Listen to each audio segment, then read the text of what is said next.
अपने पसंदीदा शो के फुल एपिसोड देखने के लिए अभी डाउनलोड करें दंगल प्ले ऐप।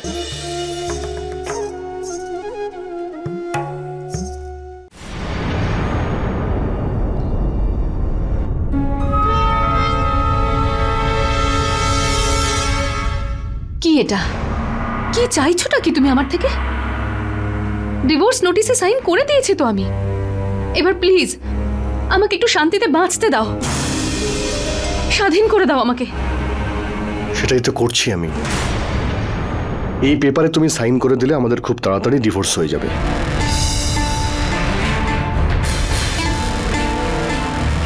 এই পেপারসগুলোতে লেখা আছে যে আমরা 1 বছর ধরে আলাদা ছিলাম, যেটা মিথ্যে। তুমি চাও যে আমি কোর্টে গিয়ে মিথ্যে বলি? এর আগেও তো তুমি অনেক মিথ্যে কথা বলেছো, আর এমন কি আরো একটা মিথ্যে বলবে?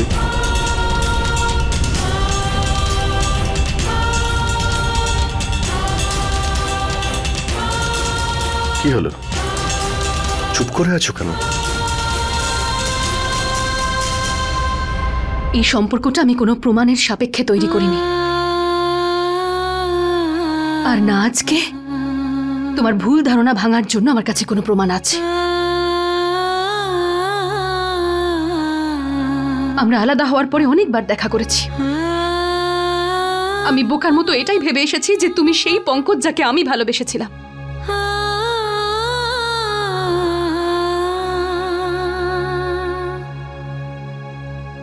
ভুল ছিলাম আমি। তুমি বদলে গেছো, তুমি অনেক বদলে গেছো। থ্যাঙ্কস, আমি এটাকে একটা কমপ্লিমেন্ট হিসেবেই নিলাম। তবে আমিও সেই পঙ্কজকে মেরে ফেলতে চাই যে তোমাকে এত ভালোবেসেছিল, তোমার উপর অনেক ভরসা করেছিল, আর সেই ভরসা তুমি ভেঙে দিয়েছো। আর তার পিছনে তুমি কত কি না করেছো। আমিও চাই সেই পঙ্কজ যেন মারা যায়। ঠিকই বলেছো তুমি, কারণ যে পঙ্কজ বশিষ্ঠকে আমি চিনতাম সে আমাকে দিয়ে কখনো মিথ্যে বলাতে পারে না। পুরনো কথা বাদ দাও, এইসব কথা বলে আর কোনো লাভ হবে না। তুমি শুধু এটা বলো যে এই পেপারে তুমি সাইন করবে কি করবে না। ডিভোর্সের জন্য আমি সাইন করে দিয়েছি, কিন্তু এই মিথ্যের সাথে আমি আপোষ করতে পারবো না।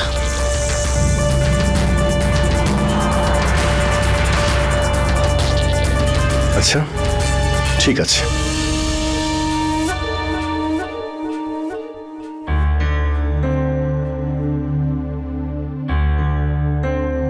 রাম সিং তুমি তাড়াতাড়ি এসো, আমি এখন বেরোবো।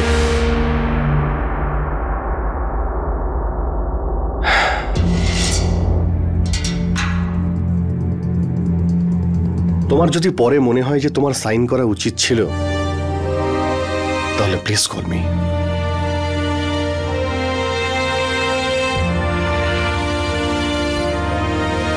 বাই। মনে হচ্ছে যেন কোনো বিজনেস মিটিং এ দাঁড়িয়ে আছি। আমি জানি না তোমার কাছে এই মিটিং এর গুরুত্ব কি ছিল, কিন্তু আমার কাছে শুধু এটাই ছিল,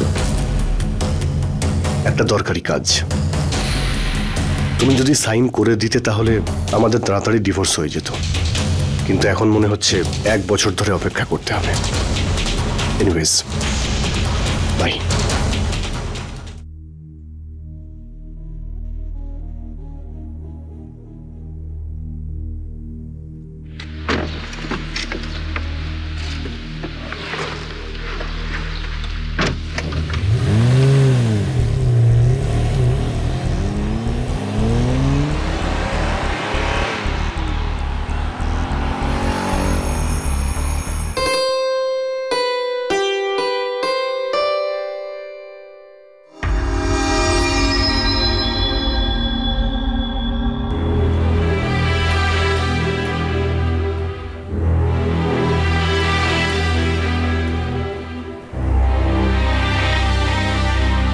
पूनम,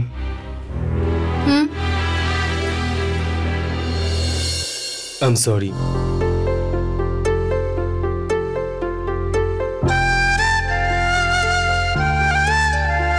पूनम, তোমার উপর আমার এরকম চিৎকার করা উচিত হয়নি, বরং তোমাকে বোঝানো উচিত ছিল কি?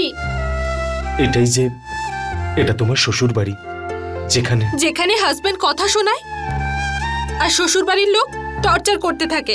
পুনম, সবাই নতুন এখানে, নতুন বাড়ি, নতুন সম্পর্ক। তোমাকে এদের সকলের সাথে নতুন জীবন শুরু করতে হবে, এদের থেকে আলাদা হয়ে নয়। আমিও এদের থেকে দূরে গিয়ে থাকতে পারবো না। একবার ভাবো, আমি আসার পর কি তুমি তোমার বাবা মাকে ভুলে গেছো? যাওনি তো? তাহলে আমিও। আচ্ছা বাবা, আচ্ছা, আমি সব বুঝে গেছি। জানি তুমি আমায় ভালোবাসো। আচ্ছা চলো, এখন এসব কথা ভুলে যাই, আর তুমি আমাকে তাড়াতাড়ি শপিং এ নিয়ে চলো। এত বোঝালাম, একটা কথাও তোমার কানে ঢুকলো না? অফকোর্স আমি বুঝেছি সন্দীপ, নতুন বাড়ি, নতুন সম্পর্ক, তোমার এই সব ফিলোসফি আমি বুঝেছি। কিন্তু সন্দীপ, এইসবের মধ্যে শপিং এর কি সম্পর্ক? যেটা দরকার সেটা তো দরকারই সন্দীপ। পুনম, আমার কাছে এখন টাকা নেই। ওহো, হাজবেন্ড ওয়াইফের মধ্যে আবার আমার তোমার হয় নাকি? যেটা আমার সেটা তোমার। আর এমনিতেও তুমি জানো, বিয়েতে আমায় অনেকে টাকা দিয়েছে, বাবাও আমাকে টাকা দিয়েছে। এখন তুমি কি এত ভাবছো সন্দীপ? চলো না, শপিং এ যাই। চলো চলো। একবার বিয়ের দিনটা ঠিক হয়ে গেলে আমরাও তৈরি হয়ে যেতে পারি। আপনি তো জানেনই যে মেয়ের বিয়েতে হাজার রকমের কাজ থাকে। আমাদের তো একটাই মেয়ে, আমরা অনেক কিছু করব এটা ভেবে রেখেছি। একদমই ঠিক বলেছেন আপনারা। আপনারা নিশ্চিন্তে আপনাদের বিয়ের প্রস্তুতি আরম্ভ করে দিন। ব্যাস, খুব তাড়াতাড়ি আমরা ডেটটা জানিয়ে দেব।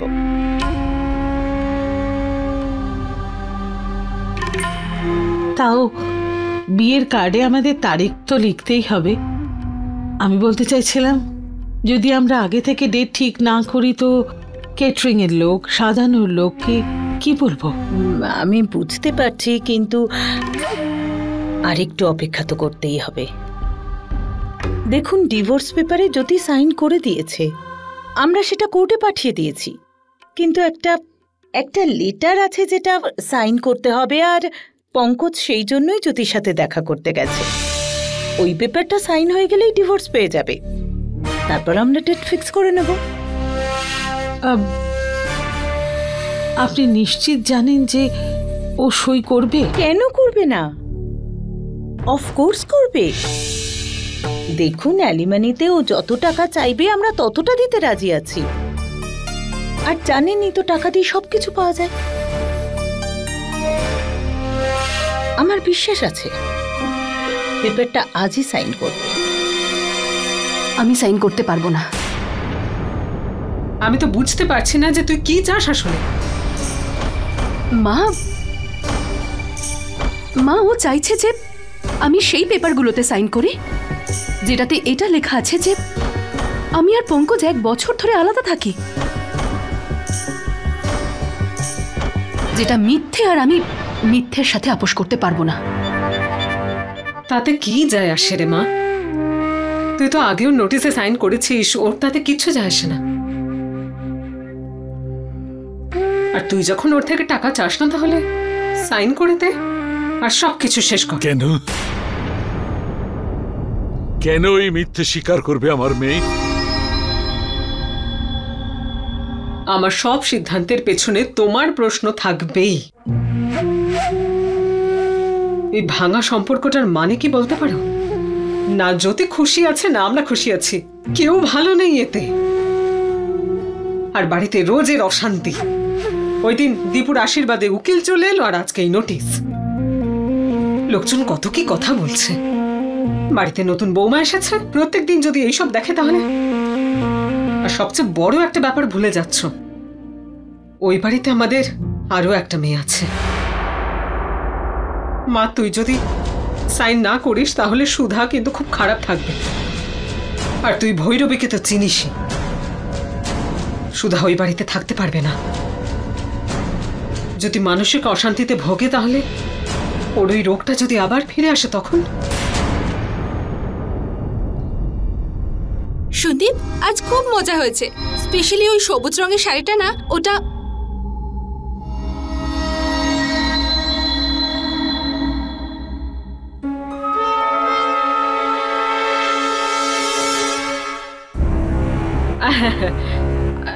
শপিং হয়ে গেল তোমাদের? হ্যাঁ মা, খুব ভালো হয়েছে। আমি কত শপিং করেছি দেখুন। জ্যোতি দিদি, আমি তোমাকে এসব জিনিস পরে দেখাচ্ছি, ঠিক আছে?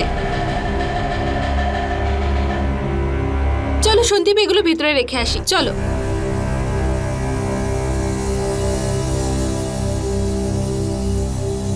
মলে গিয়েছিল বৌদি?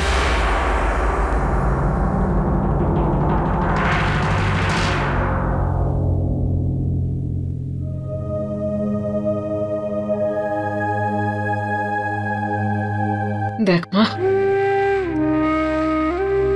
কাগজে সত্যি লেখা থাকুক বা মিথ্যে, তাতে তোর কি যায় আসে?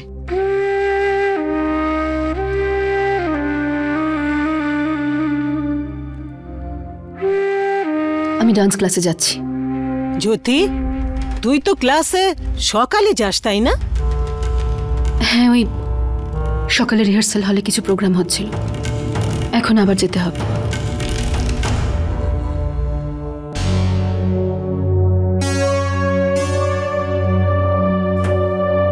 জানো সন্দীপ, আমরা বিয়ের পর আজ প্রথম বাইরে গেলাম। খুব মজা হয়েছে তাই না? আমরা একসাথে হাত ধরে মলে ঘুরছিলাম। কি হলো সন্দীপ, তুমি খুশি হওনি? তোমার ওই জিন্সটা পছন্দ হয়নি না? কিছু তো বলো সন্দীপ। দেখো, আমি কিন্তু খুব একটা বেশি খরচ করিনি। বাবা হলে তো। আরে এগুলো সবই বাবার টাকা, আমি কিচ্ছু করতে পারি না আমার বউয়ের জন্য। এরকম মনে হয় যেন আমি। বুঝেছি, জ্যোতি দিদি শপিং ব্যাগের দিকে ঘুরে ঘুরে দেখছিল, সেই জন্য তুমি এরকম করছো। ও তো দেখি সবকিছু। প্লিজ, দিদির বিরুদ্ধে আর একটা শব্দ শুনতে চাই না, আর তুমি খারাপ কিছু ভাববে না। আরে এখন তো আমার নিজের উপরে লজ্জা হচ্ছে, আমি কিচ্ছু করতে পারি না আমার বউয়ের জন্য। নিজের শ্বশুর মশাইয়ের টাকা দিয়ে নিজের জন্য শপিং করে আসছি। আরে জ্যোতি দিদিকে তো আমি বলতেও পারবো না এসব কথা। সন্দীপ, এরকম ব্যাপার নয়। তোমার আমার মধ্যে তো আর কোনো ভেদাভেদ নেই। আর এমনিতেও জ্যোতি দিদিকে এটা বলার কি দরকার আছে? প্লিজ, একা থাকতে দাও আমায়।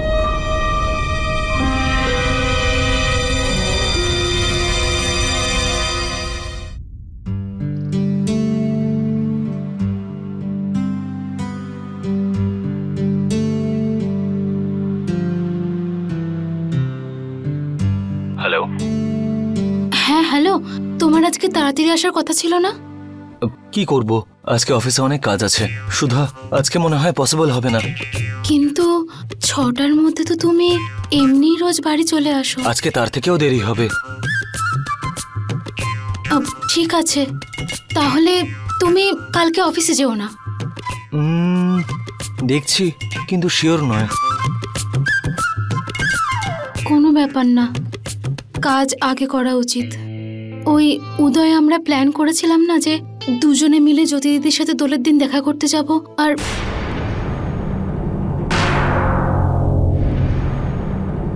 হ্যালো হ্যালো উদয় বাবা। আরে কাকা, তুমি?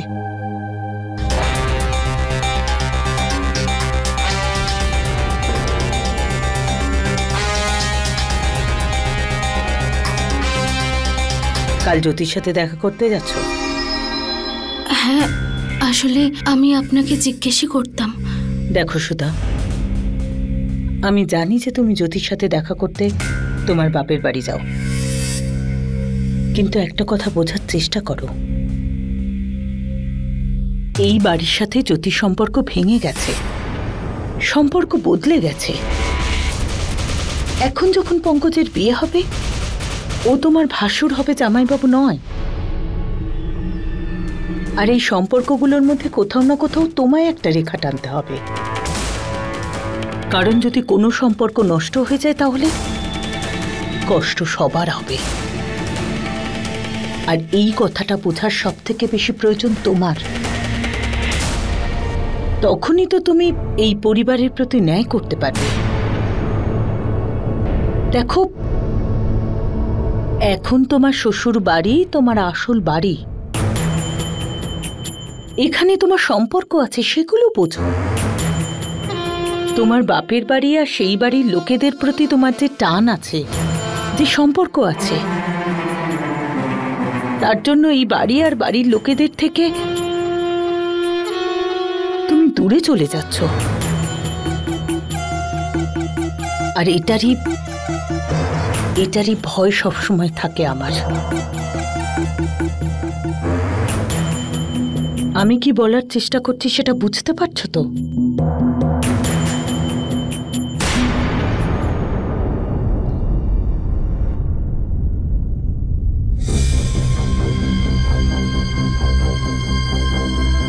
মা, তুমি আবার কি বোঝাচ্ছ তুমি ওকে?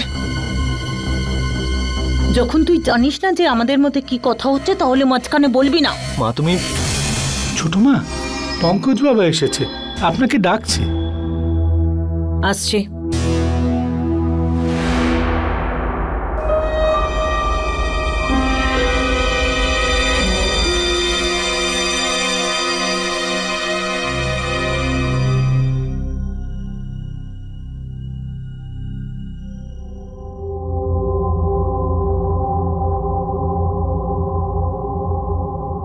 লেটার সাইন করেছে জ্যোতি?